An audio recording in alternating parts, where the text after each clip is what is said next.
Hello there, welcome to my channel. I'm your host, and you can call me Ali.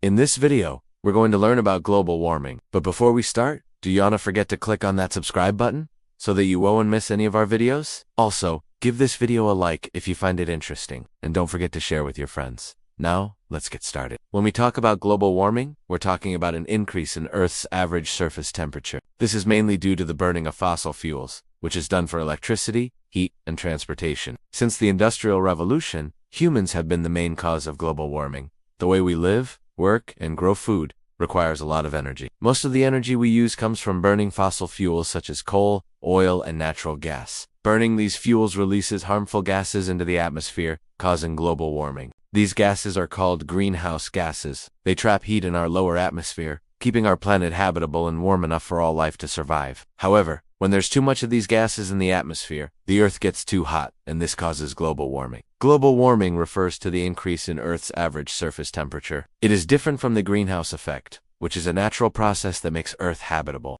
The main cause of global warming is the increase in the amount of carbon dioxide and other greenhouse gases in the atmosphere. When we burn fossil fuels, we release carbon dioxide and other greenhouse gases into the atmosphere. These gases trap heat from the sun and warm the Earth. As more and more greenhouse gases are released into the atmosphere, the Earth gets warmer and warmer. One of the most significant contributors to global warming is burning fossil fuels. Fossil fuels are formed from the remains of ancient plants and animals that have been compressed over millions of years. They include coal, oil, and natural gas. When these fuels are burned, they release energy that can be used to power homes, businesses, and transportation. However, burning fossil fuels also releases carbon dioxide and other greenhouse gases into the atmosphere. According to the U.S. Energy Information Administration, in 2020, 78% of the world's energy came from fossil fuels. This is a major contributor to global warming. Electricity and heat production account for 41% of the world's carbon dioxide emissions. In contrast, agriculture, forestry, and other land use account for 24% of global emissions. Another 25% comes from the burning of fossil fuels for transportation. Deforestation also contributes to global warming because trees absorb carbon dioxide as they grow. When forests are cut down or burned,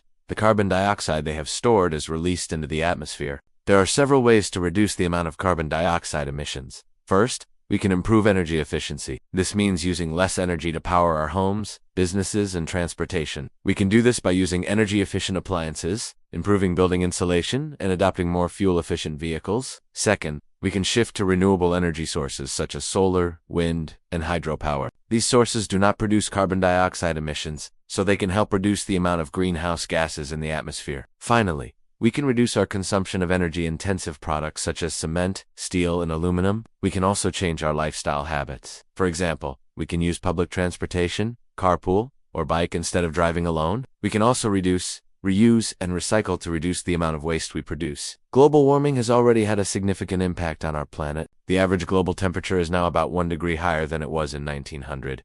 This may not sound like much, but even a small increase in temperature can have serious consequences. For example, rising temperatures are causing sea levels to rise. As the Earth gets warmer, the ice at the North Pole melts. This water flows into the oceans, causing sea levels to rise. Higher sea levels mean that coastal areas are more likely to flood. They also make entire countries vulnerable to being wiped off the map. Many low-lying island nations could be completely submerged in just a few decades. Rising sea levels also threaten the homes and businesses of millions of people who live in coastal areas. If you live in a coastal area, your home could be at risk of flooding. Even if your home is not at risk, rising sea levels can still disrupt your life. For example, higher sea levels can damage coastal ecosystems such as coral reefs and mangroves. This can make it more difficult to fish and can also lead to more erosion along the coast. Rising temperatures also cause more extreme weather events such as hurricanes, floods, and droughts. This can cause widespread damage and can also lead to crop failures. Crop failures can lead to food shortages and can also drive up the price of food. This can be especially harmful to low-income countries which may not have the resources to cope with food shortages. Global warming also poses a threat to human health. As the Earth gets warmer, the weather is likely to become more extreme. This can lead to more heat waves, floods, and droughts, all of which can pose serious risks to human health. Heat waves, for example, can cause dehydration and heat stroke. Floods can cause injuries and drownings. And droughts can lead to water shortages and crop failures. All of these can have serious impacts on human health. One of the biggest challenges in addressing global warming is getting everyone to agree on what to do about it.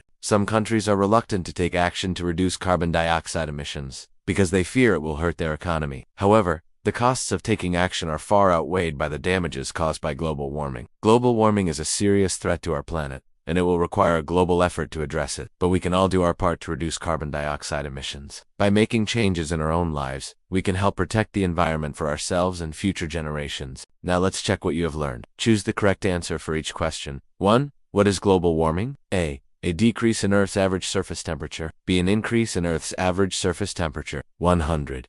A natural process that makes Earth habitable. D. The amount of energy we use to power our homes and businesses. 2. Which of the following is a major contributor to global warming? A. Using renewable energy sources. B. Reducing our consumption of energy-intensive products. C. Shifting to electric vehicles. D. Improving energy efficiency. 3. What is one of the most significant contributors to global warming? A. Agriculture, forestry, and other land use. B. Electricity and heat production. 100. Transportation. D. All of the above. 4. How does deforestation contribute to global warming? A. Trees absorb carbon dioxide as they grow. B. Trees release carbon dioxide when they are burned. 100. Forests store carbon dioxide. D. Both A and C. 5. What is one way that global warming is already affecting our planet? A. Rising sea levels. B. Lower temperatures. C. Decreased frequency of extreme weather events. D. More stable climates. The answers are 1. B. Dos. D. Tres. B. 4. D. 5. A. If you got them all right, give yourself a nice pat on the back. You are a global warming pro. If not, don't be sad. Keep watching our videos and you will learn all about global warming and other important topics. That's all for today. Thank you for watching. If you enjoyed this video, don't forget to hit that like button and share with your friends. Subscribe to our channel and turn on notifications so you won't miss any of our videos. You can also catch us on social media.